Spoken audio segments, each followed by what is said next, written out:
These two lawns are actually the same lawn. The footage on the left was recorded first. Dry thin, struggling through another season. The homeowner had already tried fertilizer, more watering, different lawn products, yet the improvements never seemed to last. The footage on the right was recorded just 30 days later. And while the lawn wasn't perfect, it was clearly moving in the right direction. Thicker grass, better color, healthier growth. And surprisingly, the biggest change didn't happen above the ground. It started underneath it, because the recovery wasn't driven by fertilizer, it started with the soil. After months of trying different products, the homeowner was close to giving up. Every improvement seemed temporary. Every solution looked promising at first. Then the lawn slipped right back into the same condition. Green for a little while, then stressed again, then green again, then stressed again. Eventually one question became impossible to ignore. What if the grass wasn't actually the problem? What if the real issue was hidden below the surface? That question led to a simple homemade soil booster, a mixture designed to improve the soil rather than simply force growth above it. But before we get into that recipe, there's one mistake that keeps countless lawns trapped in a cycle of decline. And most people never realize they're making it. Most people treat lawn care like a feeding problem. The lawn looks weak, so they add fertilizer. The lawn turns greener, problem solved. Or at least that's what it looks like. The problem is that color and health are not always the same thing. A lawn can look greener temporarily, while still struggling underneath. And that's where many homeowners get stuck. Feed, improve, decline. Feed, improve, decline.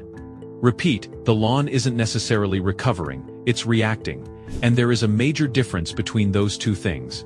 Healthy lawns are usually built from the ground up, not from the leaf down. Which brings us to something most people rarely think about. The underground ecosystem. Beneath every healthy lawn, there is an entire world most people never see. Billions of microorganisms, beneficial bacteria, helpful fungi, tiny organisms constantly working around the clock, breaking down organic material, moving nutrients, supporting root development, helping plants access water. Think of them as an underground workforce. When that workforce is active, the lawn becomes stronger. When that workforce disappears, the lawn starts struggling, even if nutrients are available. Compacted soil, heat stress, years of neglect, all of these can reduce biological activity. Eventually the lawn reaches a point where adding more fertilizer creates smaller and smaller improvements, and that's often where people start wasting money, because the real bottleneck is no longer nutrients, it's soil function. Healthy soil is the engine. And when the engine isn't running properly, adding more fuel doesn't solve the problem. Now here's the interesting part. The lawn you're seeing wasn't transformed overnight. Day one looked almost identical, which is exactly why many people quit too early. They expect dramatic changes immediately. But healthy soil rarely works that way. Around the first week, small signs of improvement started appearing. The lawn looked slightly less stressed. Moisture seemed to remain in the soil a little longer. Nothing dramatic.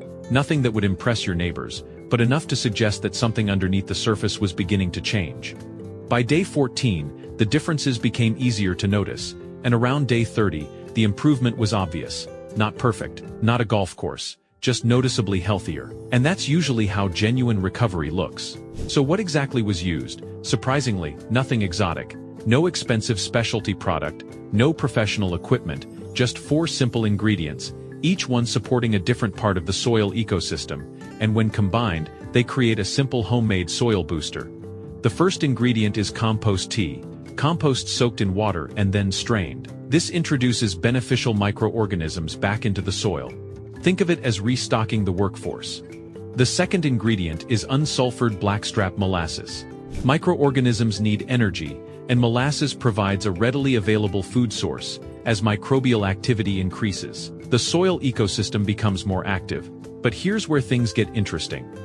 Most people think lawn improvement is about feeding grass. In reality, many of the healthiest lawns result from supporting the environment that supports the grass. And that's a completely different way of thinking. The third ingredient is raw apple cider vinegar with the mother. Only a small amount is needed. Many gardeners include it as part of broader soil support programs. And finally, the ingredient most people underestimate: liquid kelp extract. Also known as liquid seaweed. Professional growers have used kelp products for years. Not because they're miracle products, but because they contain naturally occurring compounds associated with root development and overall plant vigor, and stronger roots change everything. Better water access, better stress tolerance, better recovery during difficult conditions, because healthy lawns aren't built from the leaf down. They're built from the root up, and even with the right mixture, one simple application mistake can prevent people from seeing meaningful results. Timing matters more than most people realize. Apply during the hottest part of the day, and evaporation immediately starts working against you. Less moisture reaches the soil, less of the mixture reaches the root zone. Instead, apply early in the morning, or later in the evening. Then lightly water the lawn afterward, not enough to flood it, not enough to wash everything away, just enough to help move the mixture into the soil. Another common mistake, applying once and expecting miracles. Soil improvement is usually a process, not an event. Consistency almost always beats intensity. There are two mistakes capable of undoing weeks of progress. The first is mowing too short. Short grass exposes soil, exposed soil heats up faster. Hot soil loses moisture faster, and stressed soil creates a more difficult environment for beneficial microbial activity. That's one reason slightly taller grass often performs better. It naturally shades the soil and helps protect what's happening underneath. The second mistake is removing every grass clipping. Those clippings contain organic material the soil can reuse. Returning them to the lawn is one of the simplest ways to recycle nutrients, free nutrition, no additional cost.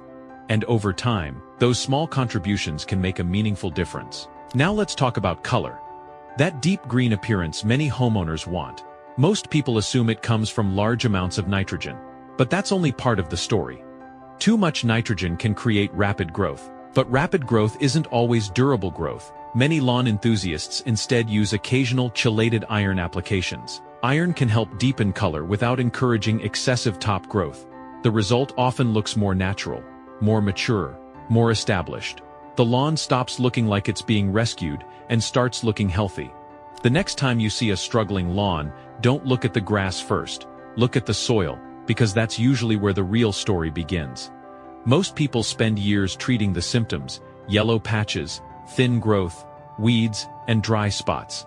They apply more fertilizer, add more water, and hope for a quick fix. But healthy lawns are rarely built from the top down. They're built from the ground up. The foundation is what supports everything else: the roots, the microbes, the nutrients, and the soil structure itself. When those pieces begin working together, the grass responds naturally. Roots grow deeper, moisture is retained longer, nutrients become more available, and the lawn becomes stronger, healthier, and more resilient. Not overnight, not magically, but steadily, season after season. The lawns that look the best year after year usually aren't the ones getting the most products. They're the ones growing in healthy living soil.